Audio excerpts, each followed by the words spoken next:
வணக்கம். இந்த காணொளியில் 9ஆம் வகுப்பு தமிழ் புத்தகத்திலிருந்து இயல் 7 உடைய ரிவிஷன் வீடியோ பார்க்க போகிறோம். இந்திய தேசிய இராணுவத்தில் தமிழர் பங்கு என்ற நூலை இயற்றியவர் மாசு அண்ணாமலை அவர்கள் ஏற்றிருப்பார். இந்திய தேசிய இராணுவத்தில் தமிழர் பங்கு என்ற நூலை இயற்றியவர் யாருன்னா மாசு அண்ணாமலை. இரண்டாம் உலகப் போரில் நடைபெற்ற காலம் எதுன்னா 1939 1945. ஆங்கிலேய படைகள் இரண்டாம் உலகப் போர் நடைபெற்றிருக்கக்கூடிய காலகட்டத்தில் 1942 பிப்ரவரி 15 ஜப்பானியர்கள் கிட்ட மலேசியாவில் சரணடைந்திருப்பாங்க. யாருடைய தலைமையில் இந்திய தேசிய இராணுவம் உருவாக்கப்பட்டதுன்னா மோகன் சிங் தலைமையில் உருவாக்கப்பட்டிருக்கும். பின்னாடி தான் இந்திய தேசிய இராணுவத்திற்கு நேதாஜி சுபாஷ் சந்திர போஸ் பொறுப்பேற்றிருப்பார். பட் யாருடைய தலைமையில் இந்திய தேசிய இராணுவம் உருவாக்கப்பட்டதுன்னா மோகன் சிங் தலைமை. இந்திய தேசிய இராணுவத்தில் பல பிரிவுகள் இருந்தது. அதில் ஒன்று ஒற்றற்படை. இந்த ஒற்றற்படை பார்த்தீங்கன்னா அனுப்பியிருப்பாங்க. ஸோ இந்திய ஆங்கில இராணுவத்தில் என்ன நடக்குதுன்னு தெரிஞ்சுக்க நீர்மூழ்கி கப்பல் வழியாக அனுப்பியிருப்பாங்க. அவங்க எங்கெங்க வந்திருப்பாங்க அப்படின்னா கேரளாவுக்கும் குஜராத்துக்கும் அனுப்பி வச்சிருப்பாங்க. ஸோ ஜப்பானியர்கள் ஒற்றற்படையில் இருந்த வீரர்களை ஜப்பானியர்கள் உதவியோட தான் இந்திய தேசிய இராணுவமே உருவாக்கி இருப்பாங்க. ஸோ அப்படி அவங்க படையில இருந்த வீரர்களை ஒற்றறிய இந்தியாவுக்கு நீர்மூழ்கி கப்பல் வழியாக அனுப்புறாங்க. அப்படி வந்தவங்க எங்கெங்க வந்திருப்பாங்கன்னா கேரளாவுக்கும் குஜராத்துக்கும் அனுப்பி வச்சிருப்பாங்க.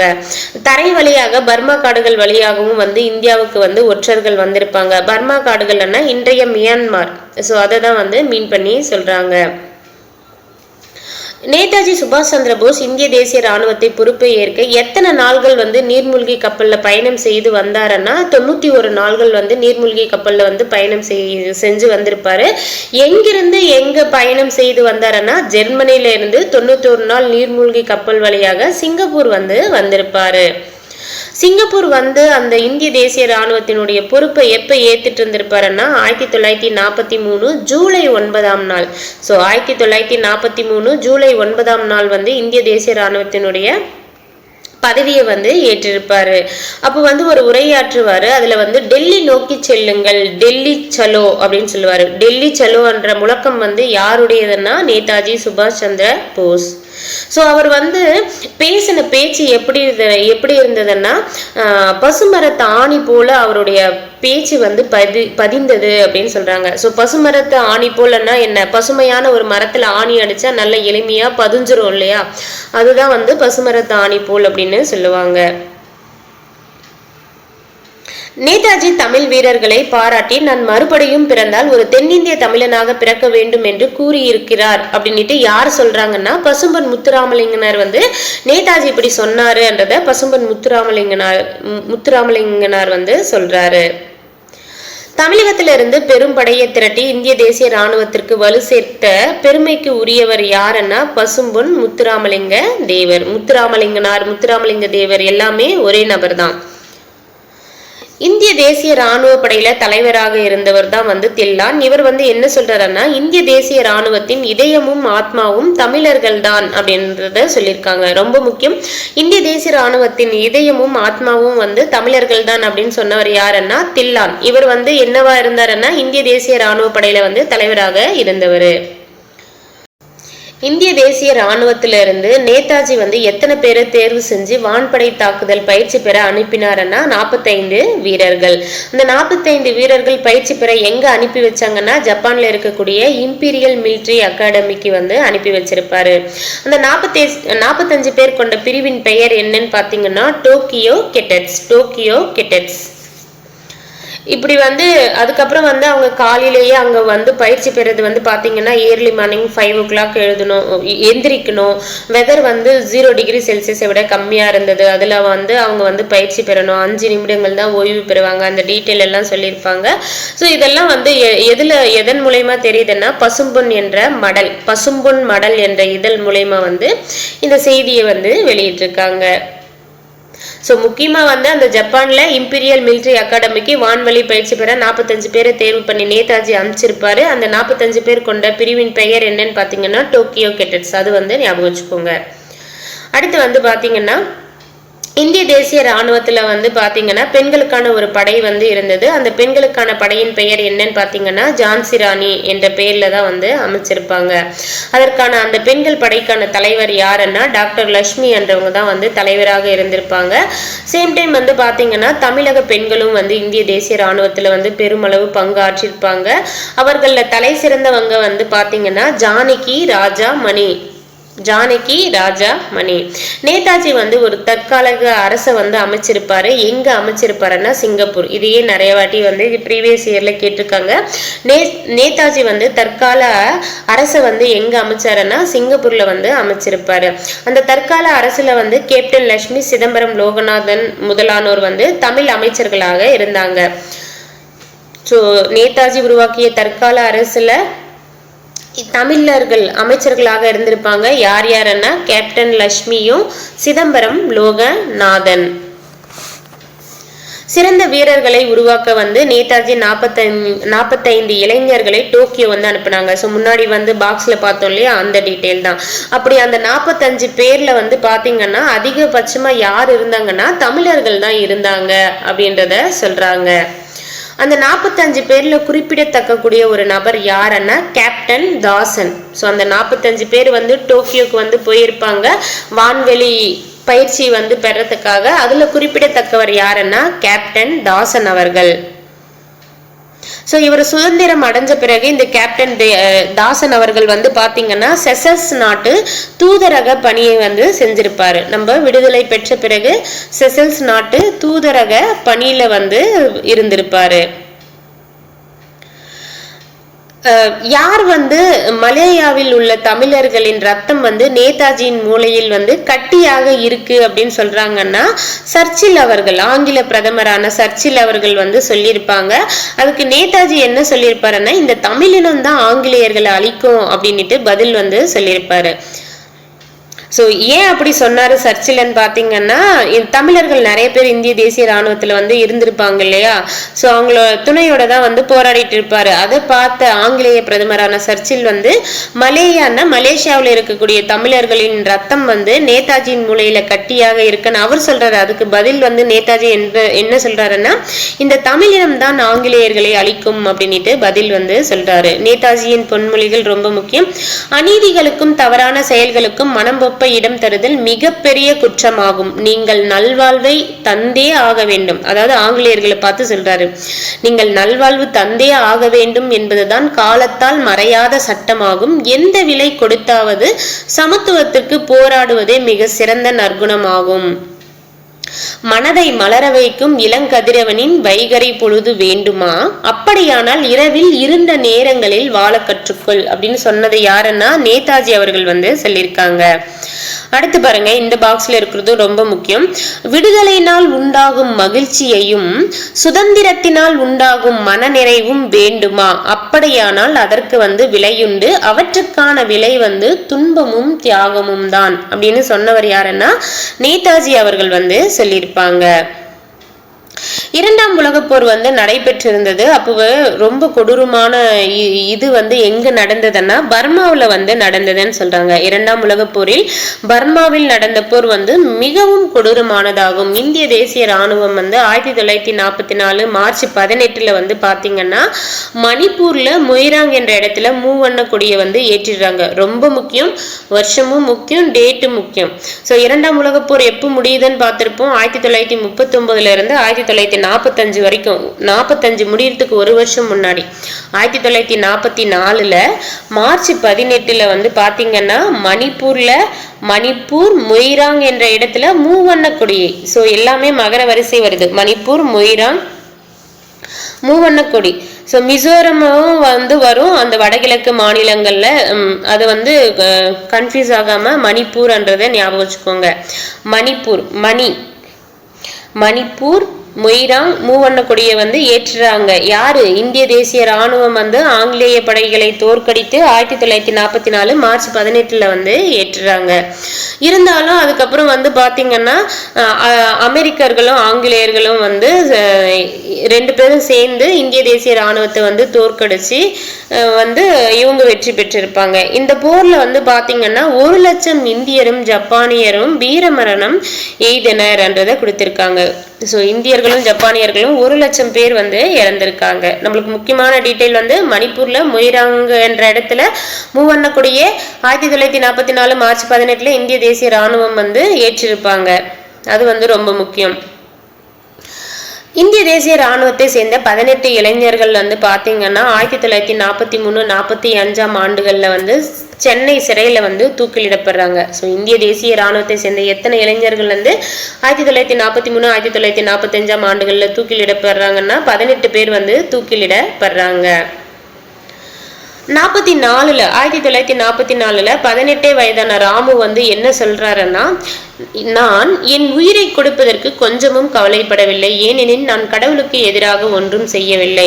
இது ராமு அவர்கள் சொன்னாங்கன்றது எப்படி ஞாபகம் வச்சுக்கிறீங்கன்னா, கடவுள் ராமன் அண்ணாவே கடவுள் தானே சொல்லுவோம். ராமன் லக்ஷ்மண் சீதால்னா, அப்போ ராமன் அண்ணா கடவுளுக்கு எதிராக ஒன்றும் செய்யவில்லைன்னா ராமு சொன்னாரு என்ற மாதிரி அதை ஞாபகம் வச்சுக்கோங்க. அப்துல் காதரும் வந்து பாத்தீங்கன்னா இந்த 18 பேர்ல ஒருத்தர் தான். அவரும் வந்து மரண தண்டனை பெற்றிருப்பாரு. அவர் என்ன சொல்றாருன்னா, வாழ்வின் பொருள் தெரிந்தால்தான் மனிதன் மேல்நிலை அடைவான். நாட்டிற்காக உயிர் நீத்த முழு நிலவினை போன்ற தியாகிகள் முன்பு நாங்கள் மெழுகுவர்த்தி தான். சோ முழு நிலவன் வந்தாவே அப்துல் காதர். ஏன் அப்படின்னா அப்துல் காதர் அப்படின்னு வாசிக்கிறப்ப அது ஒரு முஸ்லீம் பேரன் நம்மளுக்கு தெரியுது இல்ல. முஸ்லீம்கள் வந்து பிறை நிலாவதனை வழிபடுவாங்க. அப்போ வந்து முழு நிலவு அப்படின்னு வந்தா முஸ்லீம்கள் வந்து நிலவை வழிபடுவாங்க அப்துல் காதர்ன்றதை. இந்த 2 பேர் கன்ஃபியூஸ் ஆகாம யார் சொன்ன ஸ்டேட்மெண்ட்ன்றதை ஞாபகம் வச்சுக்கணுன்றதுக்காக மட்டும் சொல்லியிருக்கேன். ஸோ இந்த 2 பேர் ராமு என்ன சொன்னாரு, அப்துல் காதர் என்ன சொன்னாருன்றதை ஞாபகம் வச்சுக்கோங்க. ஸோ தங்கள் இன்னுயிர் இழந்த முகம் தெரியாத தமிழர்களின் அர்ப்பணிப்பு உணர்வையும் அஞ்சாத வீரத்தையும் நாட்டுப்பற்றையும் என்றும் போற்றுவது நம் கடமையாகும் அப்படின்னு சொல்லி முடிச்சிருக்காங்க. நூல்வெளி ரொம்ப ரொம்ப முக்கியம்.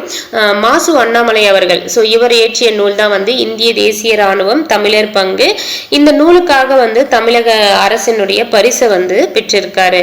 சேம் டைம் வந்து பாத்தீங்கன்னா மாசு அண்ணாமலை தலைமையில எடுக்கப்பட்ட குறும்படங்கள் வந்து சர்வதேச அளவுல வந்து பரிசுகள் வந்து பெற்றிருக்கு. அடுத்து சீவக சிந்தாமணி திருத்தக்க தேவர். சீவக சிந்தாமணியை இயற்றியவர் யாருன்னா திருத்தக்க தேவர். ஸோ இந்த நூலினுடைய கன்க்ளூஷன் எண்டு வந்து என்னவா இருக்குன்னா, இன்பங்கள் எல்லாம் துறந்துட்டு துறவு பூண வேண்டும் என்பதே இக்காப்பியத்தின் மைய கருத்தாகும்னு சொல்லியிருப்பாங்க. ஆனா பட் சீவகன் வந்து பாத்தீங்கன்னா இந்த காப்பியத்தினுடைய தலைவனான சீவகன் வந்து 8 கல்யாணம் பண்ணியிருப்பாரு. அதனால இந்த சீவக சிந்தாமணியை மனநூல் அப்படின்னு சொல்லியிருப்பாங்க. ஏன்னா திருமணம் வந்து 8 பேர் பண்ணியிருப்பாரு இல்லையா, அதனால மனநூல்னு சொல்லியிருப்பாங்க. பட் இந்த காப்பியத்தின் மைய கருத்து என்னன்னு பாத்தீங்கன்னா, இன்பங்களை துறந்து துறவு பூண வேண்டும். ஸோ 8 கல்யாணம் பண்ணி முடிச்சுட்டு லாஸ்ட்ல வந்து துறவு பூண்டுருவாரு. இன்பங்களை துறந்து துறவு பூண வேண்டும் என்பதே எந்த காப்பியத்தின் மைய கருத்துன்னா சீவக சிந்தாமணியின் மைய கருத்து. ஏமாங்காதா நாட்டின் வளத்தை வந்து திருத்தக்க தேவர் வர்ணிக்கிறார். சீவகன் வந்து ஏமாங்காதா நாட்டுல வந்து ஆட்சி பண்ணியிருப்பாரு. ஸோ அந்த நாட்டு வளத்தினுடைய வந்து யார் சொல்றாருன்னா திருத்தக்க தேவர் வந்து அந்த நாட்டு வளத்தை பத்தி சொல்றாரு. ஸோ ஏமாங்கதா நாட்டு வளம், பார்ப்போற்றும் ஏமாங்கதம். ஸோ அந்த நாட்டில் வளம் எப்படி இருந்ததுன்னா, இந்த இமேஜ் பார்த்தாவே தெரியும். தென்னையில இருந்து தேங்காய் வந்து விழுது, இங்க பாக்கு அந்த பிளாக்கா இருக்கிறது வந்து பாக்கு வந்து சிதறுது.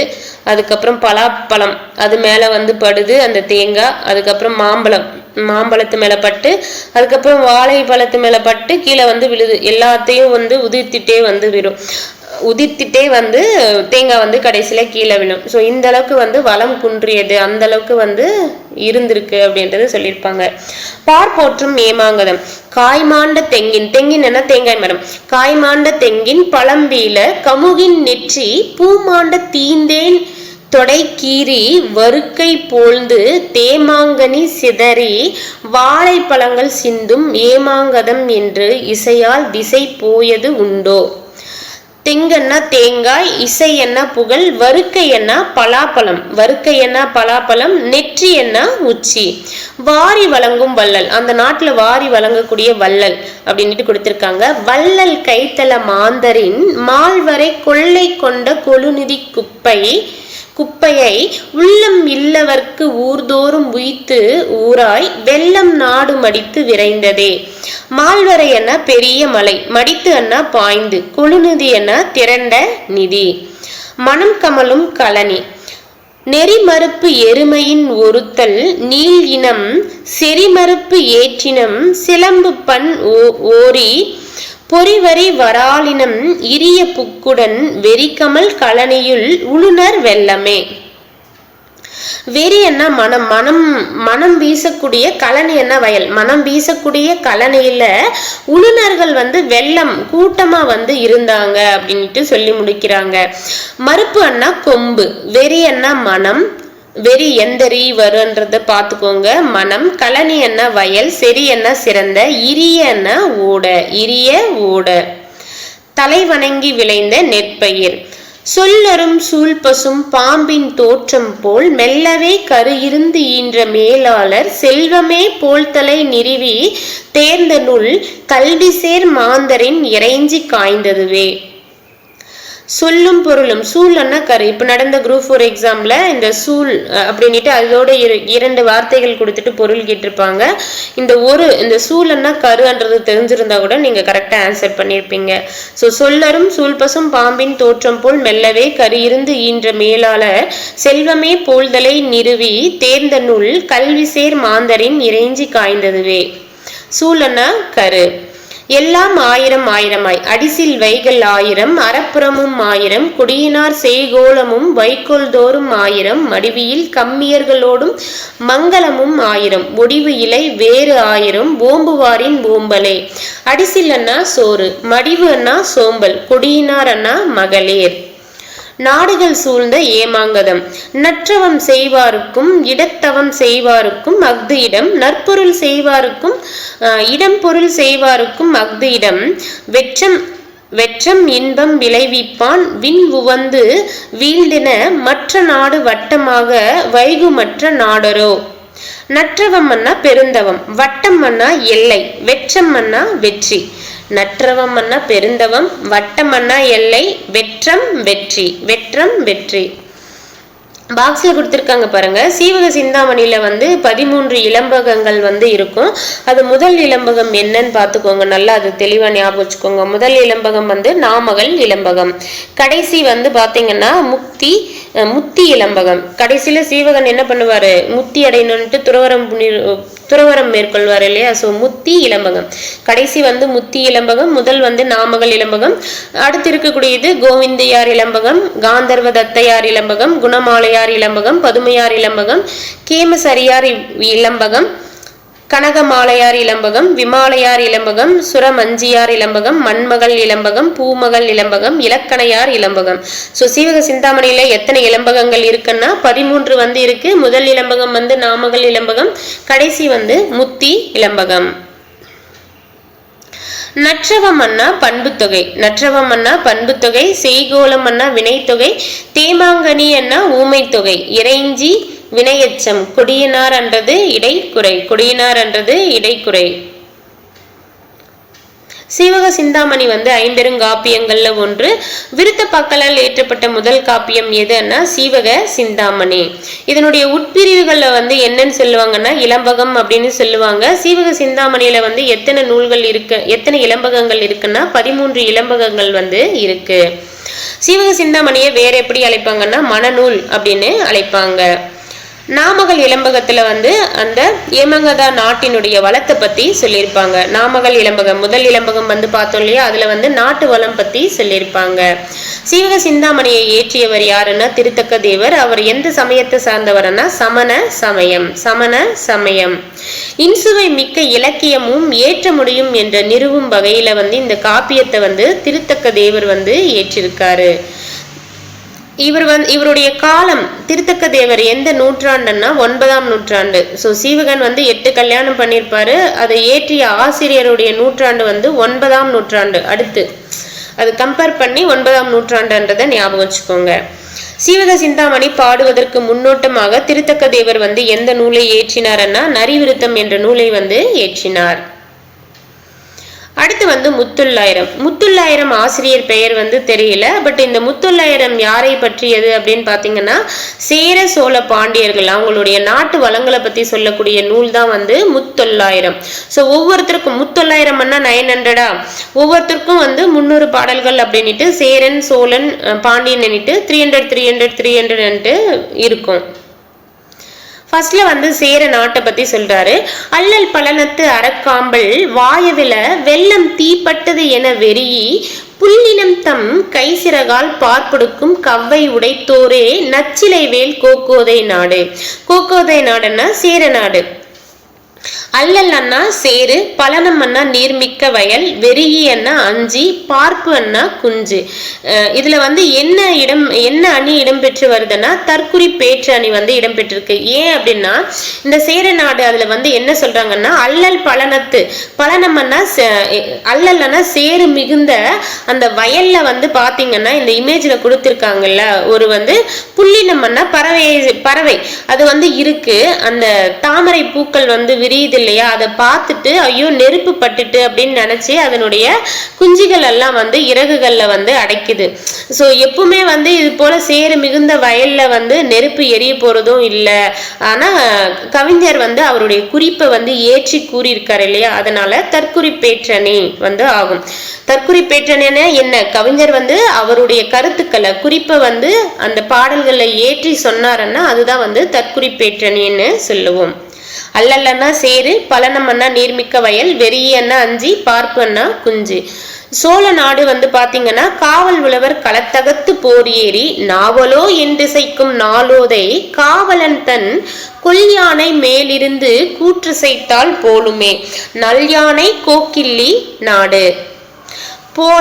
போலும் இதெல்லாம் வந்து வெளிப்படையா வந்ததுன்னா அது ஊமை அணி அப்படின்னு சொல்லுவோம். ஸோ இது வந்து ஊமை அணி வந்து இந்த பாடல் வரிகளில் பயின்று வந்திருக்கு. நாவலோ என்ற வார்த்தைக்கான பொருள் என்னன்னு பாத்தீங்கன்னா நாள் வாழ்க என்பது போன்ற ஒரு வாழ்த்து. இசைத்தால் என்றது ஆரவாரத்தோடு கூவுதல். பாண்டிய நாடு நந்தின் இளஞ்சினையும் புன்னை குவிமொட்டும் பந்தர் இளம் கமுகின் பாலையும் சிந்தி திகழ் முத்தம் போல் தோன்றும் செம்மற்றே தென்னன் நகைமுத்த வெண்குடையான் நாடு. இதுல என்ன அணி பயின்று வந்திருக்குன்னா ஊமை அணி. போல என்ற உருவு வந்து வெளிப்படையாக வந்திருக்கு. ஊமை அணி பயின்று வந்திருக்கு.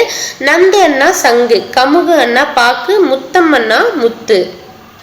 முத்தம் அண்ணா முத்து, கமுகு அண்ணா பாக்கு, நந்து அண்ணா சங்கு. வெண்குடை இளங்கமுகு என்றது பண்பு தொகைகள், கொல்யானை குவிமுட்டு என்றது வினைத்தொகைகள், வெறியி என்றது சொல்லிசை அளபடை. முத்தொள்ளாயிரம் வந்து எந்த பாவால் எழுதப்பட்ட நூல்னா வெண்பாவால் எழுதப்பட்ட நூல். இந்த முத்தொள்ளாயிரத்துல வந்து சேர சோழ பாண்டியர்கள் வந்து பொதுவாக தான் சொல்லியிருப்பாங்க. அவங்களுடைய பெயர்களை வந்து குறிப்பிட்டிருக்க மாட்டாங்க.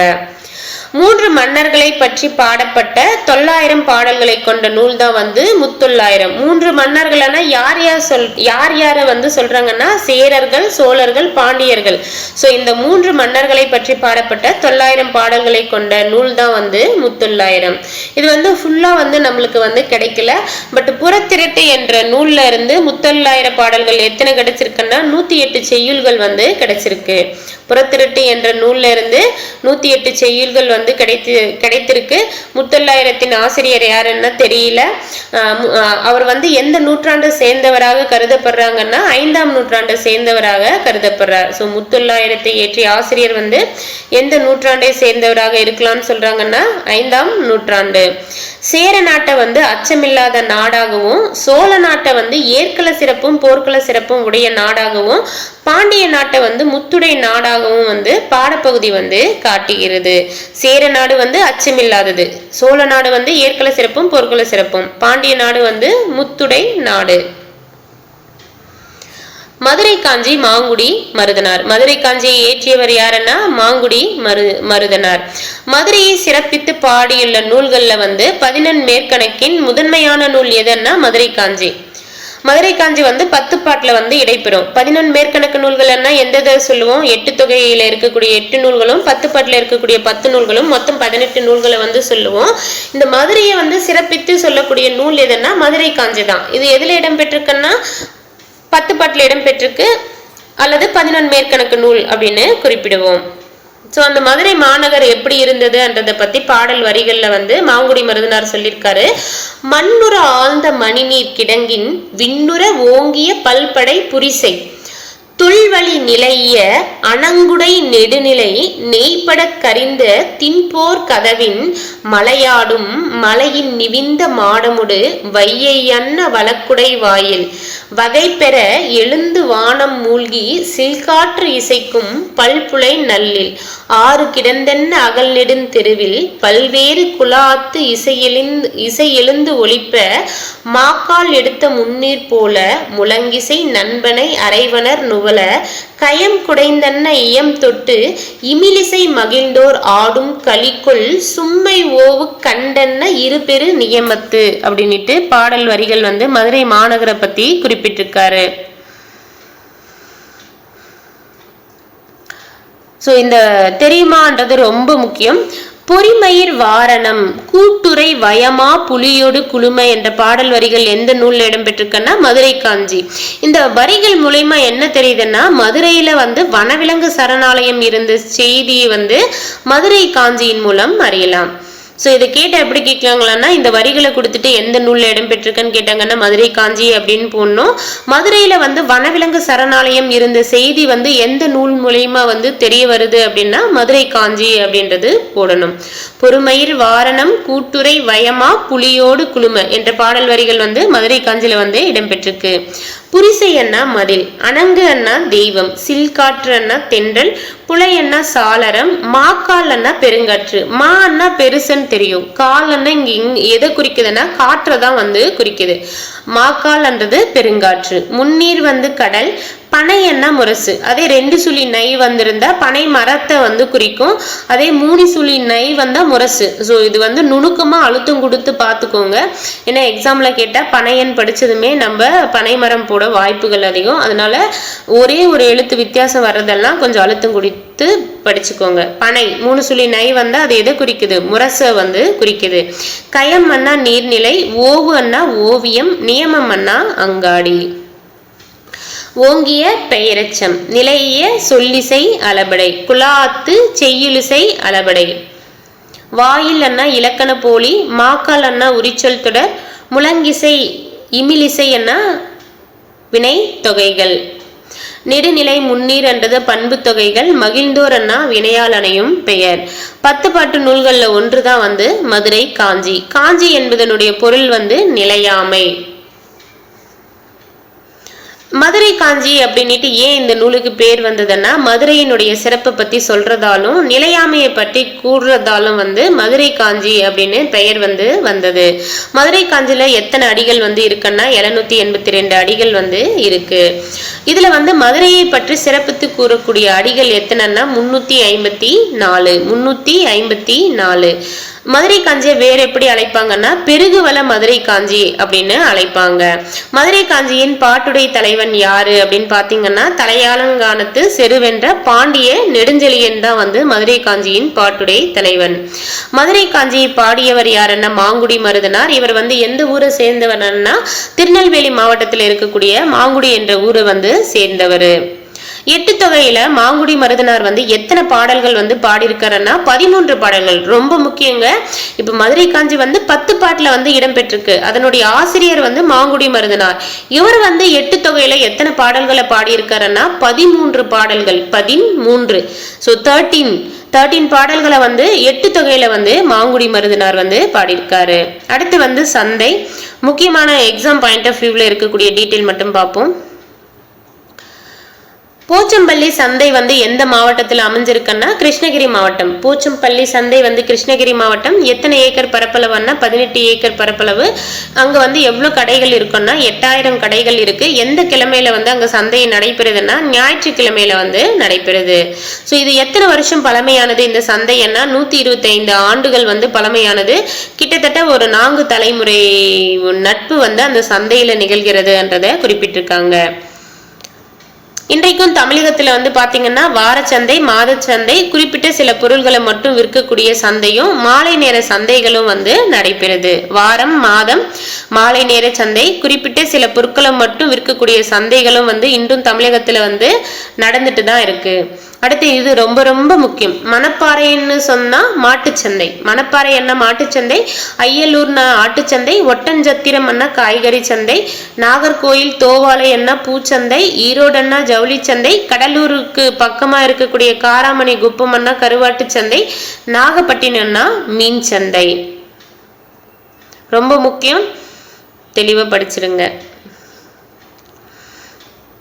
இப்போ ரீசெண்டாக கூட இந்த பாட்டு வந்து யூடியூப்ல நம்ம சும்மா ஸ்க்ரோல் பண்ணி விட்டா இது ட்ரெண்ட் ஆச்சு. புதிய ஏத்து வண்டியிலே பொள்ளாச்சி சந்தையிலே விருதுநகர் வியாபாரிக்கு செல்லக்கண்ணு, நீயும் வித்து பூட்டு பணத்தை என்ன செல்லக்கண்ணுன்றது ஒரு பாடல் தான். இந்த பாடல் ஆசிரியர் யாருன்னா மருதுகாசி. ஸோ இது வந்து ஒரு திரைப்பட பாடல் தான். இதை இயற்றியவர் வந்து யாருன்னா மருதுகாசி.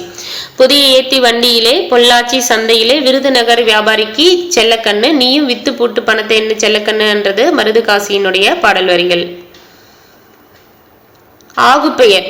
ஆகுபெயர் அப்படின்னா என்னன்னு பாத்தீங்கன்னா ஒன்றின் இயற்பெயர் வந்து அதனோடு தொடர்புடைய மற்றொன்றுக்கு தொன்று தொட்டு ஆகி வருவதுதான் வந்து ஆகுபெயர் அப்படின்னு சொல்லுவோம். ஆகுபெயர் எத்தனை வகைப்படும்னா 16 வகைப்படும். ஆகுபெயர் எத்தனை வகைப்படும்? 16 வகைப்படும். முல்லையை தொடுத்தால் என்றது பொருளாகு பெயர். பொருளாகு பெயரை வேற எப்படி அழைக்கலாம் அப்படின்னா முதலாகு பெயர் அப்படின்னு அழைக்கலாம். வகுப்பறை சிரித்தது என்றது இடவாகு பெயர். கார் அறுத்தான் என்றது காலவாகு பெயர். மறி கொழுந்து நட்டான் என்றது சினையாகு பெயர். சினை என்ன உறுப்பு. மஞ்சள் பூசினாள் என்பது பண்பாகு பெயர். வற்றல் தின்றான் என்றது தொழிலாகு பெயர். வானொலி கேட்டு மகிழ்ந்தன என்றது கருவியாகு பெயர். பைங்குள் வளர்ந்தது என்றது காரியாகு பெயர். அறிஞர் அண்ணாவை படித்திருக்கிறேன் என்றது கருத்தாவாகு பெயர். ஒன்று பெற்றால் ஒளிமயம் என்றது எண்ணல் அளவை ஆகு பெயர். 2 கிலோ கொடு என்றது எடுத்தல் அளவை ஆகு பெயர். 1/2 லிட்டர் வாங்கு என்றது முகத்தல் அளவை ஆகு பெயர். 5 மீட்டர் வெட்டினான் என்றது நீட்டல் அளவு ஆகு பெயர். இது ரொம்ப எளிமையான ஒரு இலக்கண பகுதி தான். ஸோ இது தெரிஞ்சவங்களுக்கு இது எளிமையா புரிஞ்சிருக்கும். தெரியாதவங்க நான் செப்பரேட்டா வந்து இலக்கணம் 6th to 10th வந்து வீடியோஸ் வந்து போட்டிருக்கேன். பிளேலிஸ்ட்டை வந்து செக் பண்ணி பாருங்க. தமிழரசி வள்ளுவரை ஓவியமாக வரைந்தாள் என்றது தொழிலாகு பெயர். தமிழரசி வள்ளுவரை படித்தாள் என்றது கருத்தாவாகு பெயர். மாமாவின் வருகைக்கு வீடே மகிழ்கிறது என்றது இடவாகு பெயர். நாடும் வீடும் நமதிரு கண்கள் என்றது சினையாகு பெயர். கலைச்செல்வி பச்சை நிற ஆடையை உடுத்தினாள் என்றது தொழிலாகு பெயர். கலைச்செல்வி பச்சை உடுத்தினாள் என்றது பொருளாகு பெயர். 4ம் 2ம் சொல்லுக்கு உறுதி என்றது எண்ணல் அளவை ஆகு பெயர். 4 அடி 400ம் 2 அடி திருக்குறளும் வாழ்வுக்கு உறுதி தரும் என்றது கருத்தாவாகு பெயர். சோ இது கருத்தாவாகு பெயர் வராது, காரியாகு பெயர் வந்து வரும். அதை வந்து மாத்திக்கோங்க. ஞாயிற்றை உலகம் சுற்றி வருகிறது. ஞாயிற்றை உலகம் சுற்றி வருகிறது என்றது தொழிலாகு பெயர். நீங்கள் கூறுவதை உலகம் ஏற்குமா என்றது இடவாகு பெயர். மதுரை மக்கள் அதாவது ஆகு பெயர் அமையுமாறு தொடர்களை வந்து மாத்தி எழுத சொல்லியிருக்காங்க. மதுரை மக்கள் இரவிலும் வணிகம் செய்கின்றனர் என்றது மதுரையில் இரவு வணிகம் உண்டு. இந்திய வீரர்கள் எளிதில் வென்றனர். இந்தியா எளிதாக வென்றது. நகைச்சுவை நிகழ்வை பார்த்து அரங்கத்தில் உள்ளவர்கள் சிரித்தனர். நகைச்சுவை நிகழ்வை பார்த்து அரங்கமே சிரித்தது. நீரின்றி உலக மக்களால் இயங்க முடியாது. நீரின்றி உலகு இயங்காது. இந்திய தேசிய இராணுவத்தை மோகன் சிங் தலைமையில் ஜப்பானியர்கள் உருவாக்கினர். சொல்லும் பொருளும் பொருந்தியுள்ளது எதுன்னா அல்லல் சேரு. இளங்கமுகு வந்து பண்புத்தொகை, செய்கோளம் வந்து வினைத்தொகை. நச்சிலை வேல் கோக்கோதை நாடு அண்ணா சேர நாடு. நல் யானை கோக்கிள்ளி நாடு அண்ணா சோழ நாடு. வெறிக்கமல் கலனியுள் உளனர் வெள்ளமே என்றது மனம் கமலும் வயல்ல உழவர் வெள்ளமாய் உழுதிருந்தனர். இந்திய தேசிய ராணுவ படை தலைவராக இருந்தவர் வந்து தில்லான் இந்திய தேசிய ராணுவத்தின் இதயமும் ஆத்மாவும் தமிழர்கள் தான் என்றார். இந்திய தேசிய ராணுவத்திற்கு வலு சேர்த்த பெருமைக்கு உரியவர்கள் தமிழர்கள். ஸோ ரெண்டுமே வந்து சரி.